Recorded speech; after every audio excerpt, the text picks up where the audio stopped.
is a professor of philosophy and a senior research scholar at the Kennedy Institute of Ethics at Georgetown University, where they are also the director of the program in disability studies. They are also, there's going to be lots of alsos here,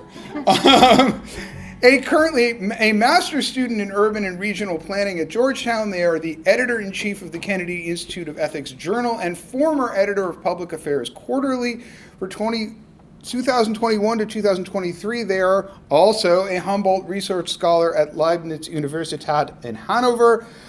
Their main areas of research are social epistemology, bioethics, philosophy of science, especially geography and medicine, philosophy of language, and anti-oppression philosophy. In addition to City Living, or How Urban Spaces and Urban Dwellers Make One Another, which is their most recent book, come from Oxford University Press in 2021, they are the author, with Mark Lance, of Yo and Lo, The Pragmatic Topography of the Space of Reasons, Harvard University Press 2009, and Mass Hysteria, Medicine, Culture, and Mother's Bodies, Rowman and Littlefield 2005. They are currently a member of the APA Committee on LGBTQ People in the Profession, and they are an amateur competitive boxer and powerlifter. I had to get to that part. This is the most important qualification. Mark Lance is professor of philosophy and professor and co-director of Justice and Peace Studies at Georgetown University. He has published in philosophy of language, logic, metaphysics, epistemology, metaethics, political philosophy, and applied issues in organizing. He is, as we mentioned, the co-author of Yo and Lo, The Pragmatic Topography of the Space of Reasons with Quill, The Grammar of Meaning with John Hawthorne, and is currently writing a book on revolutionary nonviolence with Matt Meyer. Outside academia, he is a former orchestral musician, a current rower and rowing coach, and has been an activist and organizer for over 35 years, including 13 arrests and civil disobedience actions, and he plays a lot of blitz chess. Very important. Okay. Today, these two wonderful people are going to talk to us about telling gender, the pragmatics and ethics of gender ascription, and I'd like to ask everyone to join me in welcoming Quill Kukla and Mark Lance. Thank you, everyone. It's great to be here. Thank you, Ed. Really appreciate it. It's awesome to see folks and to get to talk about this stuff. So our topic is what we're doing when we ascribe gender. When you say something like, I am a man, or you're not a woman, or he is genderqueer, what are those actions doing? So secondarily, and really the main topic after we talk about what we're doing when we do these things, is the question of why it matters. Why is there an issue, for example, in what pronouns you use for someone?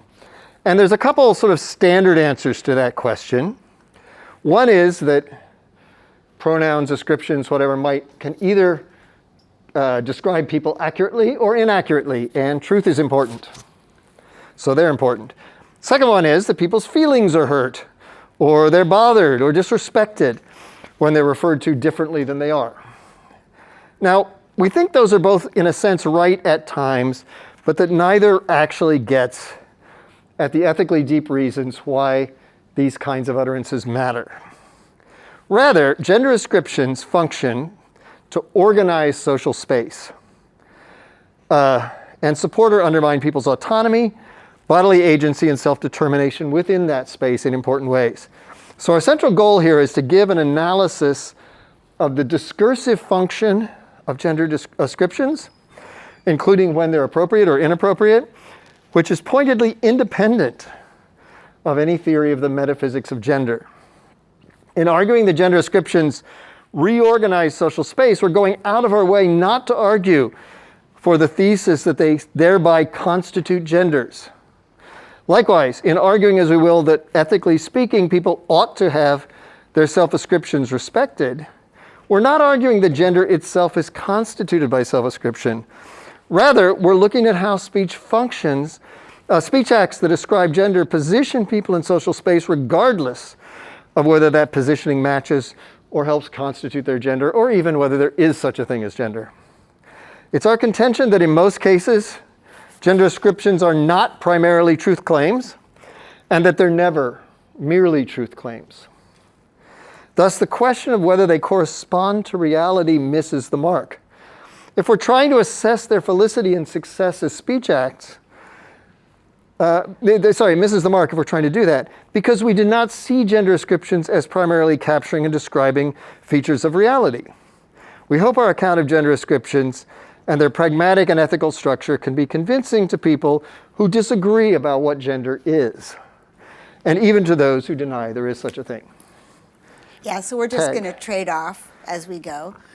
And before we get to gender properly, we're going to give people a brief primer on speech act theory. Speech act theory is the part of philosophy of language that takes utterances or speaking to be a material action in the social world that changes social relations and changes the normative terrain. So often philosophers have traditionally written about language as if its basic function is just to convey information, to say what's true and false about the world. So they tend to focus on what are called declarative assertions, things like Paris is the capital of France, that just state a fact, right? And a key to the pragmatic function of claims like that is that the standard for assessing whether they're successful or not is whether they're true or false. But then in the middle of the 20th century, philosophers like Wittgenstein and Austin came along, and they started an alternative tradition in philosophy of language, emphasizing, as I just mentioned, that utterances are actions. They're things that we do, and they can do all kinds of things other than conveying information. So orders, for example, like close the window or stop stepping on my foot, are not true or false. What they do is they try to impose obligations on the people who are ordered. Or invitations would be another example. Invitations welcome somebody to an event and make it permissible for them to go to that event. They're not true or false. Marriage pronouncements make people married and change their legal status. Promises bind speakers to act in a certain way. All of these different kinds of speech acts do things other than just state truths, right? They don't function primarily to convey information. So these are all non-declarative speech acts. So I want you to notice a few features of these non-declarative speech acts. First of all, they have concrete material effects. So for example, a marriage pronouncement actually changes people's tax status, right? That's a concrete effect in the world. An order impacts which actions happen next. Secondly, the characteristic way that speech acts actually manage to affect the world is by reshaping social norms, right? So speech acts change what counts as permissible or obligatory or socially appropriate or transgressive or legal or whatever it may be. So for example, a baptism determines what it's appropriate to call somebody. A marriage pronouncement changes the married people's status as a couple in social space and in legal space, and a promise changes the promiser's obligations. Okay, third, most of these non-declarative speech acts have what we call agent relative authority conditions. All this means is that they can appropriately and successfully be uttered only by people who have the right kind of social standing. So for example, if I'm your professor, I can order you to write me an essay by Tuesday.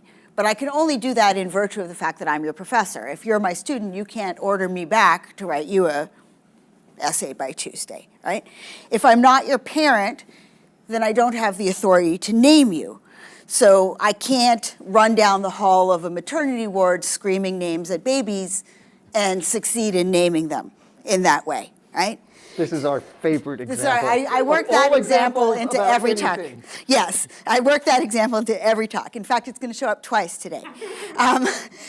So if you try to utter one of these speech acts like naming or ordering without the right kind of authority, that's going to be what's called a misfire, which is to say not only is the speech act going to be unsuccessful in actually shifting social space, in the way characteristic of that type of speech act, but it's going to fail to be intelligible as an attempted intervention, right? Just if a student says to a professor, write me an essay by Tuesday, it doesn't really mean anything. So descriptive statements of fact are distinctive in that anyone can make them. You don't need any special kind of authority to make them, but this is not the norm for speech acts. Fourth and finally, for all these speech acts that aren't declaratives, figuring out whether they've been uttered appropriately isn't about assessing whether they're true or false, right? Their appropriateness, if you ask if an order is appropriate, you don't ask, well, was it a true order? What do you ask instead? Well, you ask two questions: whether it was performed with the proper authority, and whether social space should, ethically and practically, be organized in the way that it organizes it. In other words, whether an order or promise or a marriage pronouncement is appropriate is a combination of a question about whether it's performed with the proper entitlement so that it can have any effect at all, and another question about the ethics of performing it, not its truth, but its ethics. So an order can be entitled or unentitled, and the obligations generated by that order might be ethical or unethical, right? But the order can't be true or false. Now, it's important also for our purposes that, as Austin, who's one of the fathers of speech act theory, pointed out, some speech acts have the grammar on the surface of a declarative assertion, but they don't actually serve to describe or state a fact, and they're not true or false. Rather, what they do is institute a social state of affairs. So if the chair of a meeting says, this meeting is adjourned, that has the grammar of a declarative statement, but what's actually happening is that the chair is adjourning the meeting with that statement, right? They're not describing that it's adjourned.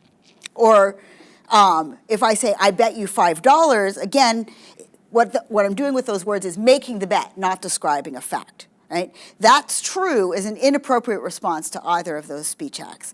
And even an utterance like, it's really hot in here, in context, might actually be serving as an order or request to go turn up the AC or to open the window or something. Right? Okay, yeah, I'll turn it back over to Mark and we'll get back to gender. All right. So as you might guess, we're going to say some of this stuff about gender. So we'll start with an analogy. If I call you my friend, I'm seeking to establish a social status between us. I'm not telling you about some empirical properties we have or giving you a statistical list of what we've done together, but rather I'm letting you know how I treat you and how I expect you to treat me. There's no strict set of necessary and sufficient conditions for how friends should treat one another any more than there are such conditions for behaving like a man. But in calling you my friend, I am proposing that we occupy a certain relational status. And if you say back to me, no, I'm not your friend, you're not disputing with me, like if I said this is made of aluminum and you said, no, it's plastic. If I say you're my friend and you say, no, I'm not your friend, you're rejecting my proposal. You're refusing to ratify our entering into that relationship together. And if I come back and start citing facts about me or you to try to convince you that you're empirically wrong, I've missed the point of how language functions, right? I'm just confused. So my speech act was a proposal, not a description, and yours was a rejection of that proposal. And even if somehow magically future science comes up with some set of empirical properties that tracks friendship, I'm still not describing those facts when I say you're my friend. I'm embracing them or something like that. So our main claim today is that gender ascriptions are like that. They're not primarily declarative claims, though they typically have declarative grammatical form, and we'll come back to the difference that makes later. Disagreements over gender ascriptions are not, therefore, primarily disagreements over empirical facts, but rather social negotiations over how someone is going to be positioned within social space. We claim that gender ascriptions function in the first instance to alter and reorganize social space, not to describe antecedent reality. Calling someone a man is more like calling him a friend or saying, I bet you $5, than it is like calling him tall. They're assessed, therefore, not in terms of their truth or falsity, but in terms of whether they were performed with the proper authority or not, and whether their effects are ethically appropriate or not. Okay, so notice that what gender we're taken as having inflects nearly every aspect of how we are expected and demanded to negotiate the social and material world. It shapes how we're supposed to hold our body, modulate our voice, what clothes we're supposed to wear, how we're supposed to manifest sexual attraction and attractiveness, where and how we pee, what hobbies and jobs we're supposed to have, who we compete with in sports events, which sports we take up in the first place, what our relationship is to our children, all of these things.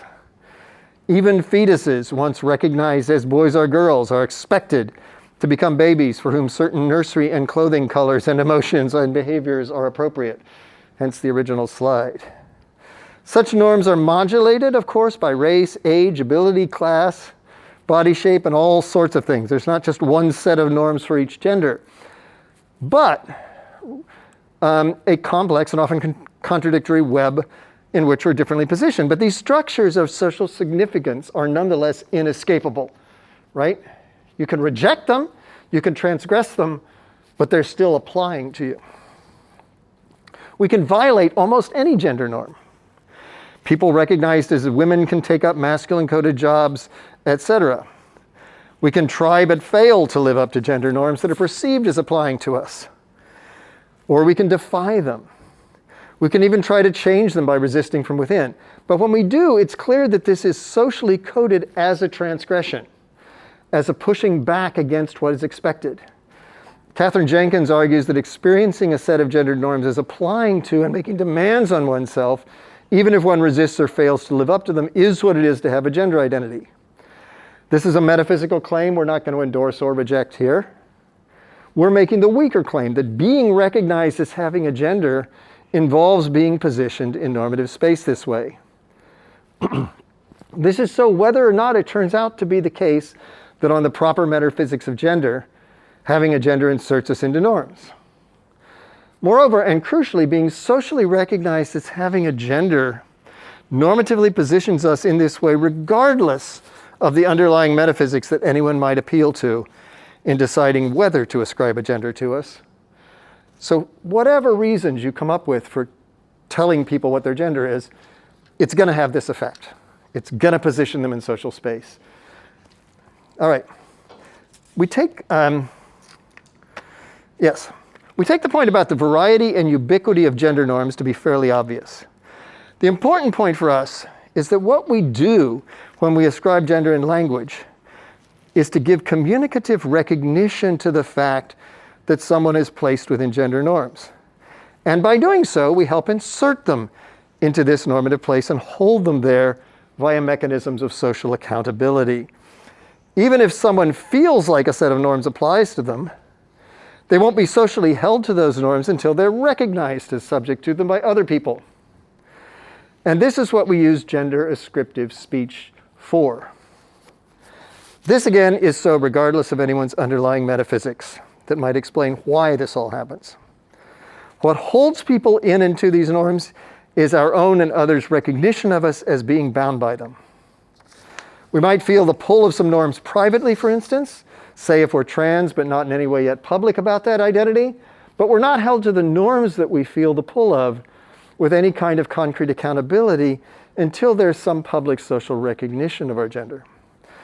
Hence, gender ascriptions are socially potent speech. Just as marriage pronouncements assert people into the norms of marriage and betting someone $5 establishes that you and they are bound by the norms of betting, so gendering someone in language places them in gendered social space. It's a performative effect of gender ascription. Telling someone they have a gender does not merely state a purported fact about them, but rather has this kind of complex, what we call illocutionary force. It inserts them within this set of norms and expectations and has concrete consequences for what they can do, where they can go, whether others will accept them, etc.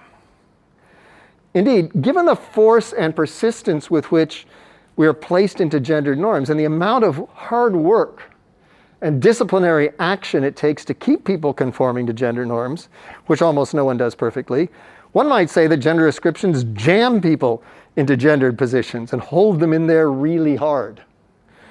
Of course, no one single gender ascription slams us into a complex position in a single moment, although gender reveal parties try really hard.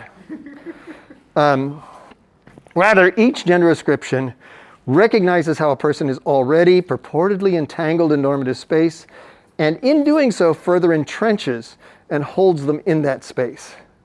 This is another similarity between I am a man and I am your friend. Every time someone recognizes two people as friends, it further entrenches the fact that that is a social relationship they stand in. Okay, so we want to consider a couple of objections.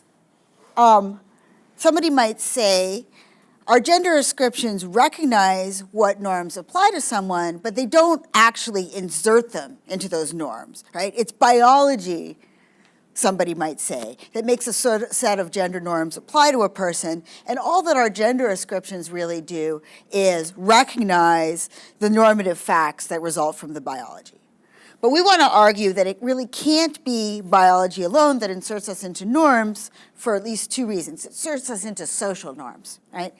First, the details of gender norms vary widely from culture to culture and across time. I just mean things as trivial as like people dressed differently, women dressed differently in the 1960s than they do now, and they just dress differently in Laos than they dress in the United States, right? And so forth. Those norms vary across the lifespan too, right? What the norms for how to be properly gendered when you're a 5-year-old girl are very different from when you're a 40-year-old or an 80-year-old.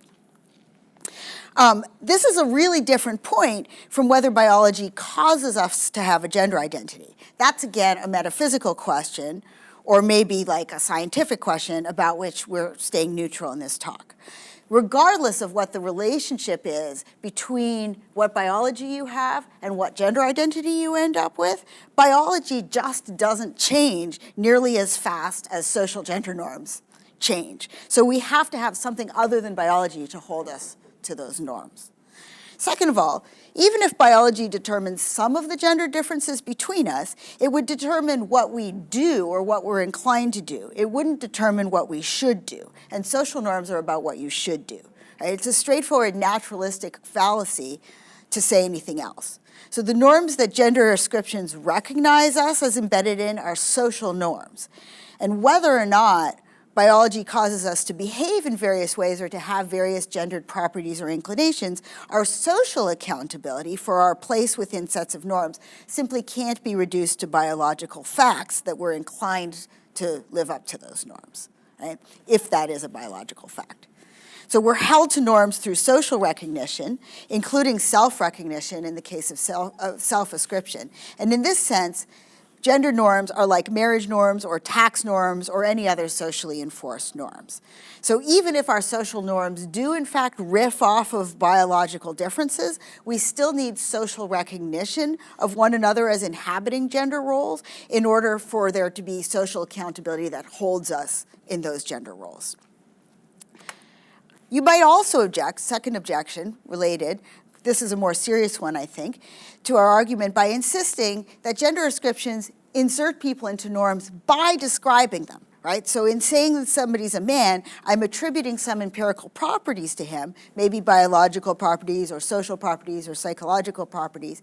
And because he has these properties, that's what makes him subject to the relevant norms. So gender ascriptions then would still be declaratives. They would still be like statements of fact that are true or false. They're just declaratives that have normative consequences. But in contrast, what Mark and I are claiming is that the main thing that you're doing with language when you identify somebody's gender is not pointing out some empirical facts, but settling social expectations for how they're going to act and present themselves and shaping the narrative paths that are open to them and closed to them socially.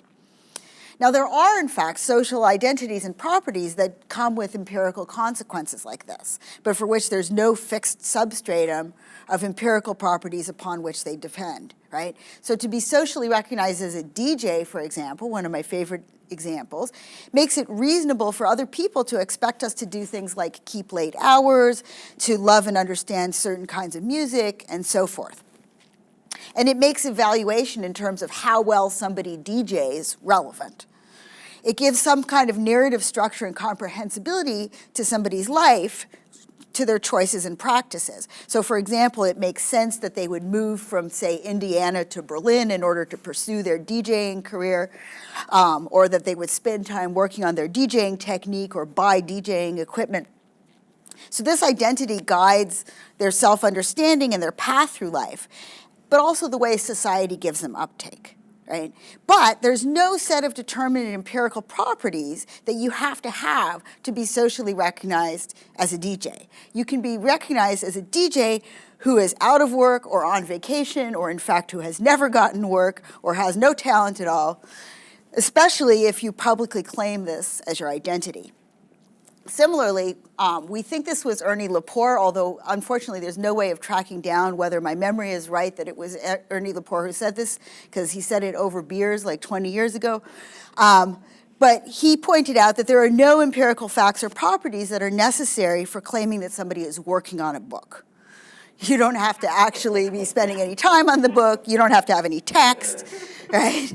So being socially recognized as a friend or as a DJ or as working on a book brings about a set of social expectations and sense-making resources that you can use to make sense of somebody's life, right? It's about being recognized as occupying a location in normative social space, but it's not about being attributed a fixed set of empirical properties. When it comes to gender, we want to claim, similarly, there's no agreed upon fixed substratum of empirical properties that anchor these claims to social space or our disagreements over how to position people in social space. So claiming a gender and receiving social recognition for having a gender is more like claiming to be a friend or a DJ or a book writer than it is like claiming to have like type AB blood or claiming to be in pain. Whether or not there's an empirical fact of the matter about what gender is and how you actually get one, there's certainly no general agreement about what properties make up somebody's gender. So different people at different times and in different contexts take gender to lie in anything from your genitals to your DNA, to your hormones, to your reproductive capacities, to your social role, to what people feel psychologically like they are on the inside, and there are various other options. What we agree about when we agree somebody is a man is usually not his genitals or his DNA, which, by the way, you can't even see, right? Or his inner sense of identity, which you also can't see, but about how he should be positioned in normative space. And conversely, if we find out that somebody doesn't have a penis, say, and we now disagree over whether he's a man, we're not disagreeing about the facts about his genitals by hypothesis, right? We're contesting which norms should apply to him. So even if you insist that what you're doing with your words when you ascribe gender to somebody is making some sort of descriptive claim about their biological or social or psychological properties, whatever you think you're doing with your words, the primary social effect of your words is not to inform people about these properties, but to help insert and hold somebody into social norms. And likewise, if you're pervasively recognized as being a man, then you're subject to the norms of masculinity as a matter of social fact, regardless of the facts about your psychology or biology or whatever. So we've emphasized that we're not claiming that having a recognized social role as a man is what it is to be a man. And we're remaining neutral, as we keep saying, on the metaphysics of gender. Separately from this talk, Mark and I are both committed to the idea that if you were to give a successful metaphysical account of gender, it would have to include, for example, trans men who are not socially recognized as men. And same for women and non-binary folks, right? And plenty of trans men don't get this social recognition because they're not out or they don't pass or whatever. So that means that we, again, separately from this talk, are not actually willing to buy into any metaphysics of gender that simply equates it with social recognition. So that's not what we're claiming here, right? We're just emphasizing that right now because the point is that when we say that gender attributions hold people into a social role, we are not saying that those attributions constitute their gender. We're saying it holds them into a social position.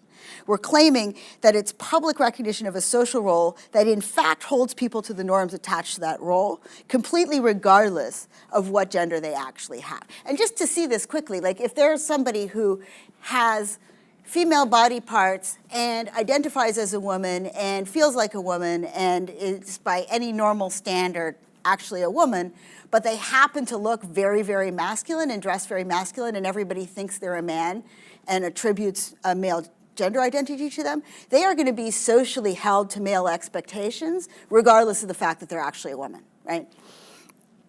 Okay, so we're leaving open the relationship between these gendered social positions, which is what we're talking about, and actual genders. Okay.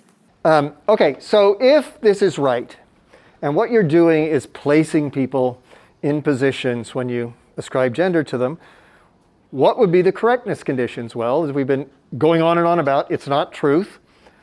It's twofold. Who has the authority to do this? When is someone entitled to place someone, including themselves, in a social position? And what's the ethics of it? When are you doing the right thing here? Well, on the face of it, right, controlling our own social position is a basic self-determination right.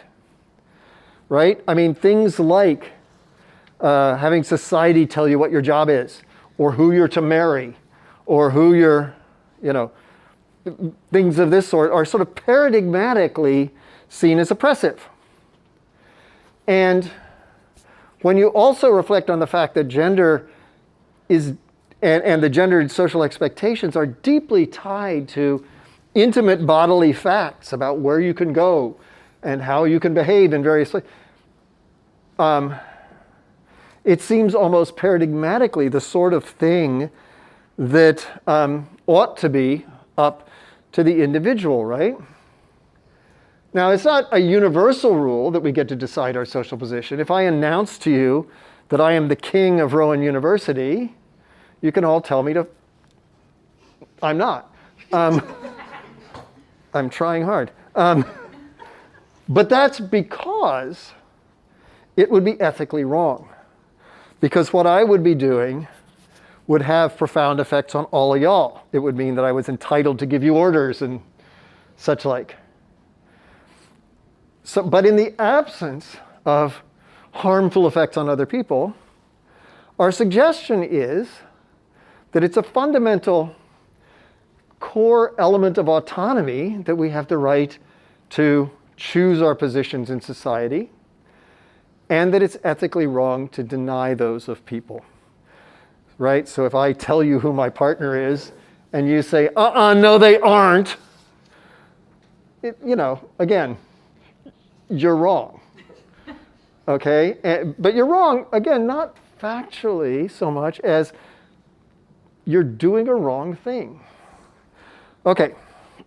Now, another way that gender ascriptions differ from descriptive facts is that a descriptive fact states the same fact regardless of whether it's stated in the first person or second person or third, right? I have carbon in my body. You have carbon in your body. They have carbon in their... Same fact. We want to claim that it's not so for gender descriptions, that though they all involve this sort of generic placing function, they function actually very differently, first, second, and third person descriptions. So what we want to do in the rest of the talk is we want to talk about the pragmatic difference between first-person gender ascriptions, second-person gender ascriptions, and third-person gender ascriptions, and point out that there are important ethical differences as well as linguistic differences between them. So first-person gender ascriptions claim a social position, right? What they function to do is to request or maybe even demand of other people that they take the speaker as held to a set of gendered norms, even if the person who's self-ascribing wants to play with or defy those gender norms. And similarly, first-person rejections of a gender ascription, including rejections of all gender ascriptions, in the case of some non-binary folks, request or demand of others that you not be taken as subject to a set of gendered norms. Now, because we have a prima facie defeasible right to determine our own social location, as Mark was just saying, as part of our basic self-determination rights, these speech acts, these first-person speech acts, are prima facie entitled. You don't need any special kind of authority beyond the general insight that people should get to choose how they are positioned in social space. A right that, in the case of gender, is integrally connected, as Mark pointed out, to our right to control our own motions and the boundaries of our own body. So if I say I bet you $5, my speech act presupposes all kinds of descriptive beliefs, like that I'm going to turn out to be right about what I'm betting about and that I have $5 to lose. But even if I'm wrong about all those things, I really did make the bet, right? Similarly, if I announce I'm a man, even if my factual presuppositions are wrong, even if I'm confused about what gender is and what gender I have, it's my right to claim that position in social space. I'm the one who gets to express where I belong in social space when it comes to something as intimate and pervasive as gender. So my claim that I'm a man is not the kind of thing that can be straightforwardly deceptive any more than my claim that I bet you $5 can be. Because the Speech Act helps claim the reality, the social reality. It doesn't just reflect it. Right? My claim might be misleading because it might imply facts about me that aren't true, but it can't be simply false.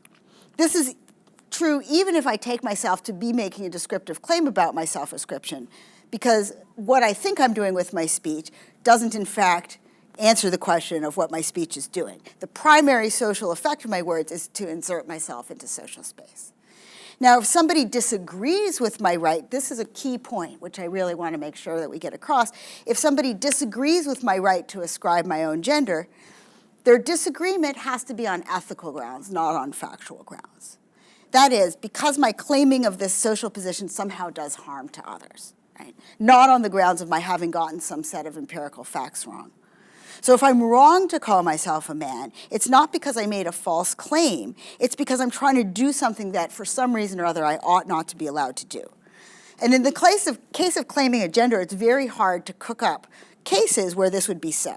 Right? So my claiming a gender identity, unlike my suddenly claiming to be the sovereign or claiming to be Mark's spouse, which I'm not, just to make that example clear. I just realized that wasn't entirely People do assume that co-authors. Yeah.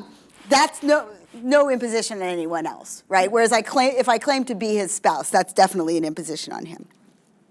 And because of my basic rights to self-determination and bodily integrity, because these are wrapped up in my ability to claim my own position in gendered space, the bar for that harm would have to be pretty high.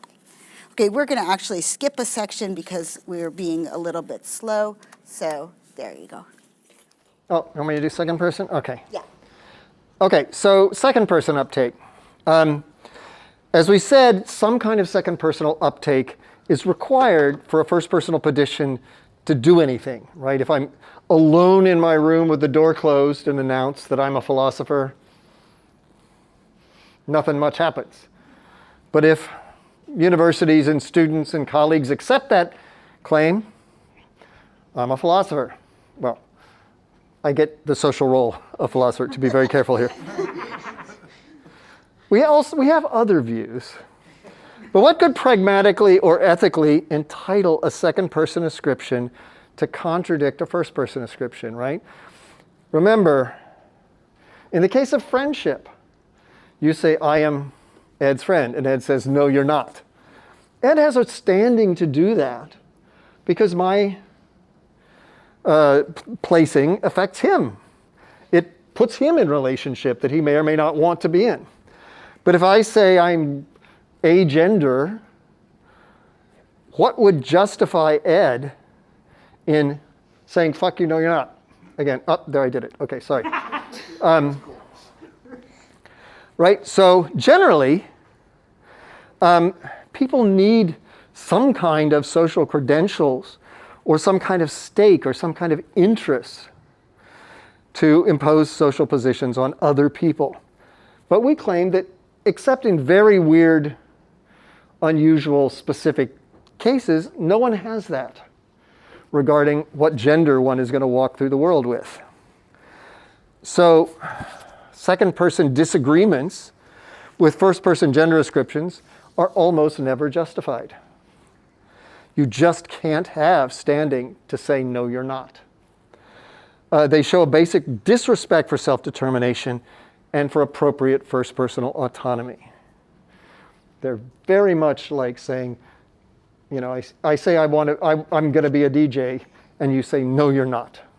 Yeah, well, actually, I'm going to just make one point from the end of the second person thing before we go on. So the main point that we want to get across here is that status in social space generally requires special credentialing, right, that gives the person the authority to do this. But we want to claim not just what Mark just argued, but that people haven't even really stopped to think about by what authority second person gender ascriptions could be entitled, right?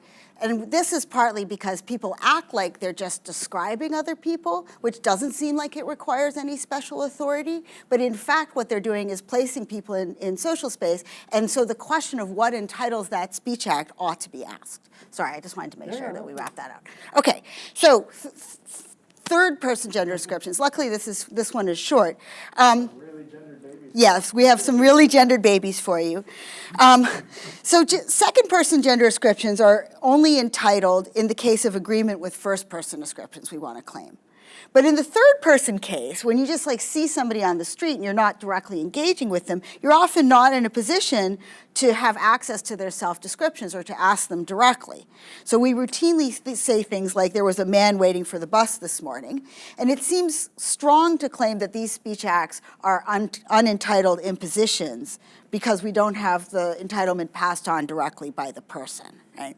So usually, even if somebody hasn't directly self-ascribed their gender, we can make a pretty good guess about their gender identity based on their social and physical self-presentation, which are also kind of ways, often, but not always, of telling us their gender. Right?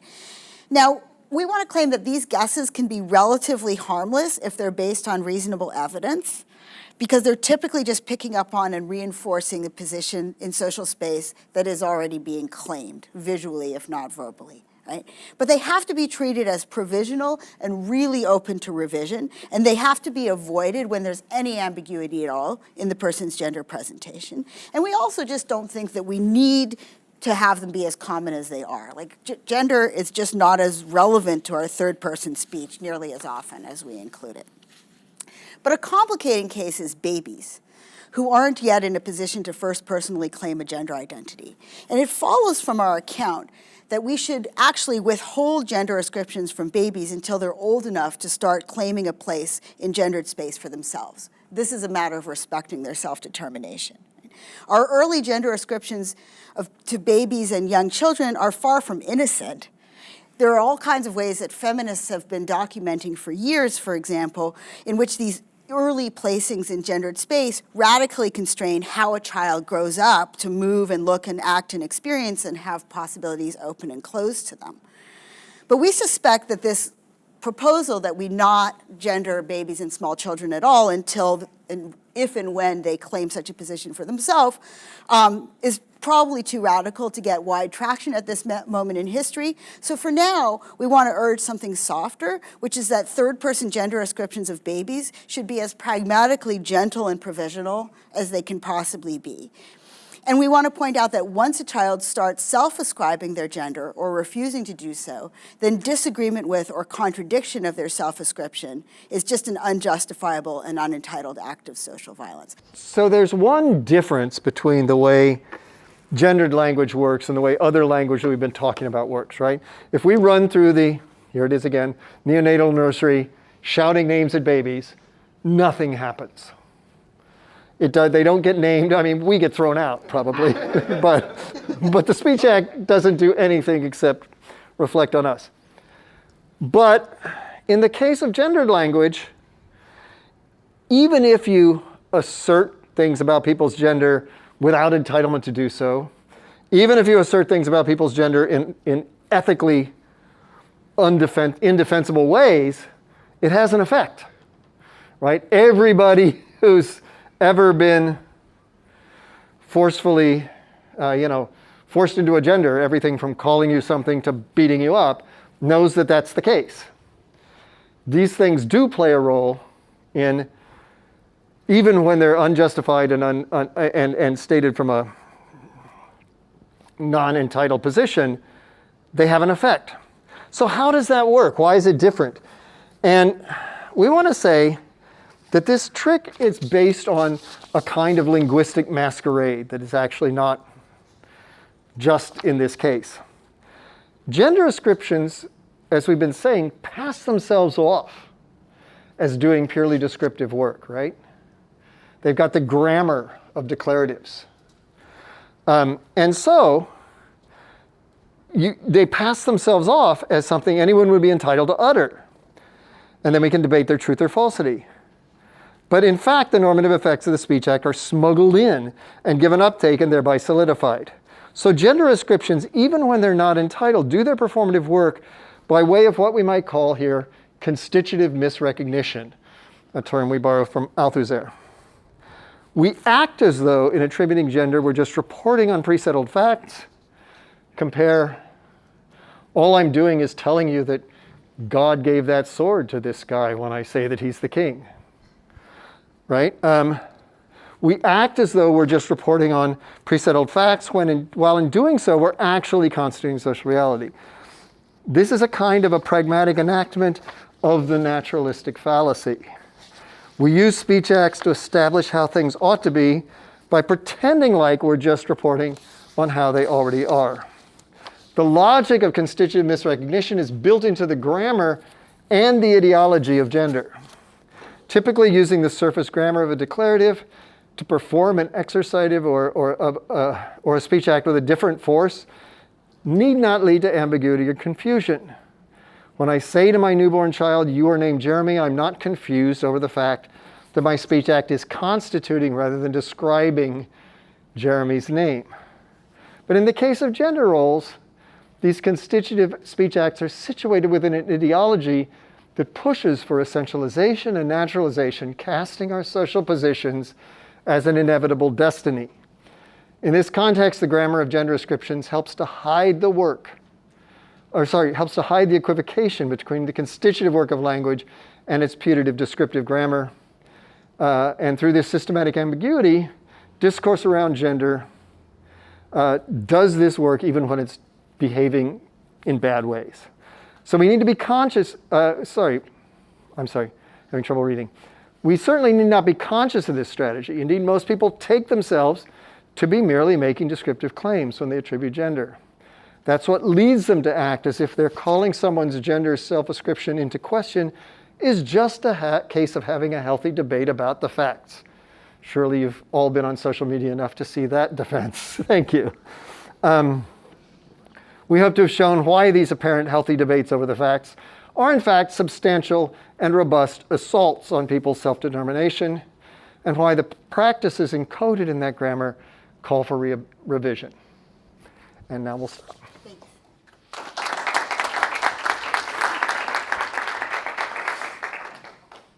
Go ahead. What would your thoughts be on a first-person description of gender that isn't necessarily particularly, is purposely trying to disrupt the social norms and gender norms of a society, and it does so not by normal language elements surrounding gender, like pronouns and such like that, but rather claiming a name as a pronoun, such as I only want you to call me by this name, no pronouns whatsoever. Right. I mean, okay, can I go first? Yeah, go on. Yeah, sorry. I have a habit of launching in when I'm giving a Quite talk all with right. somebody else. It's a problem. So I would say two things. One is I would say that whether or not that's comprehensible as a claiming of a social position and as including a disruptive claiming, which is still a claiming, right? Whether that's comprehensible is going to depend on the details. So I think that in order for it to count as a claiming of social space, there has to be enough normative structure in place already so that intervention can make sense as an intervention. But assuming it does, right? And I mean, sometimes it's borderline. Sometimes when people use gendered language in creative ways, we know what they're trying to do and how they're trying to place themselves, and then sometimes we don't, right? There's some sort of contingency around whether that's successful or not.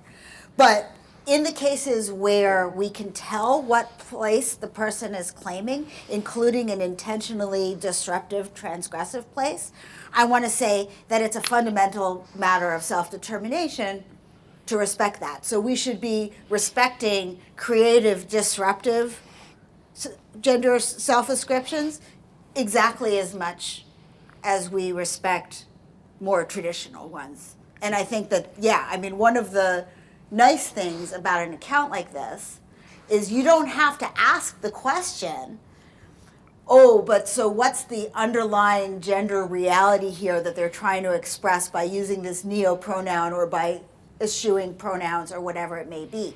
We can just put that question aside and say, I don't care whether it corresponds to any underlying reality. What I care about is that this person is trying to find a way of moving their body and their self and their agency through social space, and that's a thing that unless we're harming somebody else, we get to do. Does that help? Yeah. Do you want to add anything? Mark, do you want to? No, me. I thought you were. Sorry. No, I think that covers it. Let's go to another question. Okay, thanks. Thank you so much. Great talk. So I hit on that idea of an inappropriate first-person gender description. Sorry, I'm going to take this off. And when that idea of if it's an inappropriate first-person description, it has to be something regarding like it's ethically inappropriate or something like that. And I immediately thought about something like these bad faith arguments for people. I'm going to identify as such and such, and those types of things. But I wonder if I guess my question is how harm to others affects one's ability to make one's own gender ascription, right? Because it would seem like in certain instances I could point to where my asserting my gender description may harm others. So let's say I live in a very puritanical, maybe cloistered society, and if I sort of came out as trans, perhaps it would affect my family. I might lose my job. We might be expelled from our community and whatnot. Right. It seems like when we deny those first-person ascriptions, it is based on authenticity of the description rather than whether it harms others. And then you're back to sort of the metaphysics of gender again, right? Because then it's not about the ethics of it, but rather if someone is authentically asserting that or not. Yeah, so, sorry, you go first. I do this every time. Look, so two things. So first of all, about the utterly insincere one. I mean, to some extent, I don't want to call that an ascription at all. That's just disingenuous playing with language. Right. But it's also one that's precisely designed to make the lives of people who are trying to find a place they can walk through society livably harder. So the ethics is simple. Now the second one, look, I mean, I think there's a substantive ethical question here when we're thinking about effects that have to do with other people who are oppressive, right? I mean, take another example. There are plenty of contexts we can imagine in which saying I'm Jewish is going to get people killed, like people in my family and whatnot. I think we need to have a complicated enough politics to say that doesn't make the saying wrong, it makes those Nazis wrong. And I think the kind of thing you're talking about is like that. It still might be the case that you shouldn't just jump up in Baptist church and say it one day. Maybe there's strategic questions. And of course there's sort of less obviously oppressive examples, right? If you've been in a marriage for 25 years where someone has taken you to be of a certain gender and you say you're not, well, that will have effects on the other person, of course. But here it's really important to notice, and this is part of what's coded into the misleading grammar. Look at the difference. Suppose we're like close friends. And for whatever reason I say, there's some things I think you should think about. I mean, are you going to be fully happy this way? Is this going to, what affects this? And I can ask those questions. You can imagine that being non-disrespectful. I can't imagine saying, no, you're not, when you tell me your gender, being non-disrespectful, because that grammar of it makes it function as just an order from an authority figure, me, which I'm not, as opposed to sort of counsel or friendship or something like that. So, I think in the detailed complexity of the specific situation, it can be complicated. But what never seems to be justified is just straight up denying who someone says they are. Yeah, that's almost the answer I would give. I just want to pick up one point out of it that Mark already made, but I just want to highlight it, which is that I know that people appeal to authenticity as to why it's still right to live your true self, even if it's going to harm your community. I think that's unfortunate. I think that's buying into the ideology of essentially settled facts and so on that is causing the problem. And I think that what Mark just showed is we don't need to appeal to authenticity. We can fight this out at the terrain of ethics. We can say, yes, it's true. In this case, it is going to have some harmful effects, but it's going to have harmful effects because there are already other ethical norms in place in this community that are so messed up that they need to be disrupted, even if some people are harmed along the way because they're oppressive and so on. And then, yeah, and then somebody else might say, no, this is too much or whatever. But now, Mark and I have kind of already won because now we're arguing about ethics. We're not arguing about the metaphysical facts of the matter, right? We're arguing about what it is ethical to claim or not claim in social space. And so if somebody wants to come along and say, I buy all of your paper, but I think that there are more cases than you are admitting as a matter of empirical fact where the harm, the ethical harm outweighs the benefit, then fine, we can have that empirical argument, right? But the philosophical point, which we really want to win, that this is a matter of ethics, will already have been won. Yeah, just a real quick follow. So if there, it seems like then if you want to say like if it's ethically harmful that if it's ethical harm that you're responsible for, then it might be an inappropriate first person description. But it doesn't seem like there's any cases of that then. Like it seems Right. like so then.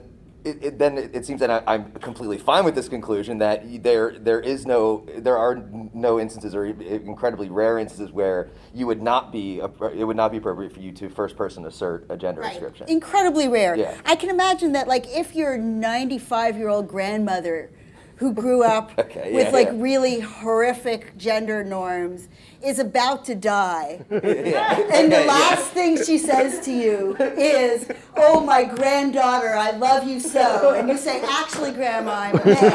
You know, like, maybe That's a not. bit of an asshole move. Maybe not right then. Fair enough. Thank you. But again, it's an ethical right. issue. Can we take this question in the chat from Bailey Haney? Yeah, I was just about to suggest that. Do Yeah. you want to read it? Or? Sure, I think this is great. So when you said the gender descriptions of babies should be as pragmatically gentle and provisional as possible, how can parents be aware and helpful to their child when they may seem confused or not entirely sure how they want to identify, even later on in years, if that makes sense? Can I say to the, Yeah. I went, not so much gender, but sexuality. There was a period where my daughter was kind of had a different view about what their sexuality was, like every week. And it seems to me this is actually a super easy question. You just say, cool. You don't assume it's settled forever when they're 7. I didn't know, and I didn't care. It was like, maybe they're just trying stuff on. I don't know. But just be supportive. And if it changes next week, say, that's cool too. And whatever. I mean, I feel like we are conditioned by the gender ideology of our society to think that there must be a once and for all decision, goddammit, and you're not old enough to make that decision. No, there doesn't. I couldn't care less if people change. Right, and notice that that's actually completely independent of questions about, for example, what medical interventions we think are or aren't recommended at various ages, right? Respecting somebody's first-person description, which doesn't have to be a matter of reifying that and solidifying that into a permanent metaphysical claim about themselves, is different from saying, and because of that description, you should do these things or not do these things. That's a whole separate debate that we could have, right? I mean, so I like Mark's answer. I think one thing to add to it is, obviously, I think he's right that in one-on-one conversations with your kid, your job is just to be like, however you're identifying right now, including if your identity is confused and you don't know, that's cool. I do think that parents have another role as well, which is protecting their kids against other social circumstances that will tell them in which that's not okay, right? Oh, yeah. So advocating for your kids' ability to feel okay with whatever they're feeling in the moment, against peer pressure and against other forms, right? Is kids need to know that there's bigots and Nazis and Republicans out there in the world. Yeah, but yeah, it's a great question. And Bailey, thanks. Yeah, thank you, Bailey. I love the answer, and thank you. So is there, all right, so there's several people. So first, thank you guys. This is so neat. If I can read all my notes when I get home, there's so much here I want to keep thinking about. I was trying to imagine a sort of dialectic with your opponents, but your sympathetic opponents. So someone who says, look, I get it, gender is not essentially biological. I also get it that this is an ethical debate. But they are otherwise your opponents. And so they say something like, having these sets of norms is socially valuable, and stably and socially associating whatever, take your theory of gender, these biological features in this way helps the set of norms persist. And you all kind of resisting it or pointing out that it's merely social undermines the stability, right? So they say like, look, it's just really great if we can have, I don't know, whatever the high school dance norms are, that kind of stuff. Or daddy-daughter dances. Yeah. They're like, that's really valuable, and those norms will disappear if everyone, like it's just a social fact, they say, that they'll Right. disappear. So I imagine them saying that, which seems to be meeting you guys on your turf a lot. Yeah. It is. And then I thought, here's 3 objections that you guys will probably have smarter ones, but 3 responses. And I'm curious whether you guys endorse 1, 2, 3, or, one objection is just to say, I'm not buying your social claim, that these Right. will fall apart. Like, Kind of want to point you to the history of feminist thought. right, Yeah. yeah. But then Seriously. the 2 that I was really wondering about was one kind of response, which fits with what you guys were saying in your talk, is autonomy is just so important that even if it is true that these things, even if it is true that stably associating might preserve a valuable norm, autonomy wins. Yeah. Another version says, well, sometimes autonomy wins, sometimes stable norms win, but history of feminist social thought, the gender norm system is in particular not worthy of this kind of protection. Yeah. So does that make sense? Just No, 3 that's great. Yeah. I like all 3. I think I'm starting to lose faith in one. I've lived for several decades now, and I didn't expect to lose faith in one, but, I have a 21-year-old non-binary kid, and nobody in that generation, at least who lives in like major left-wing cities, has anything recognizable by 1950s standards as a gender. So which I think is awesome, don't get me wrong, but so maybe they're actually, I don't know if how much traction that'll get or how long it'll last, maybe there actually is some corrosion at the level of one. I never would have thought that, but then I also never would have thought that while I was still a relatively young person, we would have legalized gay marriage in almost every country on earth. Like, the world has surprised me in many ways. I love both 2 and 3. I think that I am a big number 2 person when it comes to not just any old autonomy, but autonomy about how your most intimate bodily life goes, right? This to me is just not, it's not just like you get to buy whatever car you want or you get to spend your money on, it's bodily integrity and autonomy. It's penetrates so deeply into how we move through the world that I think that autonomy is almost overridingly important, but I also like 3. Well, I think that was a version of 3, actually. I mean, it's not that autonomy is always right. Right. It's that That there's might be a version. specifics about this case that, and it's both sides, I think. It's that, right, because I can easily imagine times we have to give up autonomy, right? I mean, if there's a forest fire, maybe you have to just fucking put your philosophy book down and go fight the forest fire. There's times when there's really pressing social demands and what you want to do with your life. I mean, I don't know, the world is going Nazi right now, and I think that might mean that some of us don't get to do what we'd most like to do in our retirement, personally anyway. But yeah, I mean, this is super personal about how you move through space with your own body. And it's really hard to see. I mean, there's the anti-feminist bad stories that society falls apart if men aren't men and women aren't women, but history of feminist thought we know that that's just a terrible story. And I don't see how there's any actual push on the other side. That if I just eschew gender terms that suddenly the economy is going to collapse? I mean, And I would add on a 4, which is just that the person who claims that they're with us, except that they think that the social norms are really important and they don't want to see them destabilized, I want to say to them, yeah, but you are relying on an ideological trick to sustain that right now. Right? Like, so it's one thing to stand up for these norms that you believe in, but you're doing it in a way that is fundamentally ideologically deceptive by making something that is in fact a matter of social recognition and social negotiation look like a stable metaphysical description. And so it's dirty play, even if you're right. In fact, like we have a colleague who probably believes exactly what you said, and like that's what I would say. Yeah. That is fine, but play fair. Yeah. First of all, I just want to say thank you so much for hosting this lecture with us. I really answered a lot of questions I've had just within the past couple of days about like how we have to navigate gender in a world that's kind of changing to become more gender inclusive. So I really thank you.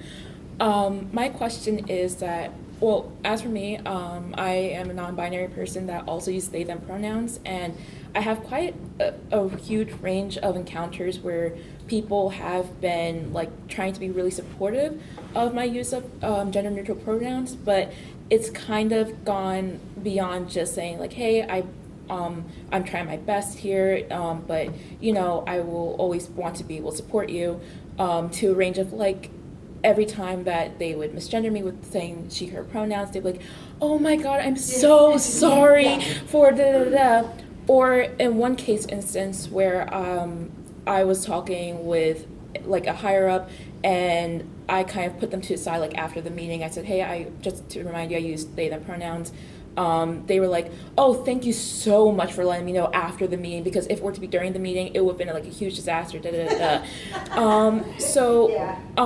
And I know that in all these instances, these people do mean well, but I'm now wondering if it's like, if they are truly affirming my own like first person gender ascriptions, or in a more less insidious way, they kind of are still asserting that I hold a place that's beneath them within within the society, that they still hold kind of the power over me, and that I still have the ethical right to, or not the ethical right, I still have the ethical duty to kind of respect the more normative gender roles that we have in society. So I kind of want to hear about what you guys think about that. Yeah, I love this question. It's a great question, and I've certainly experienced that too, both of the things that you describe.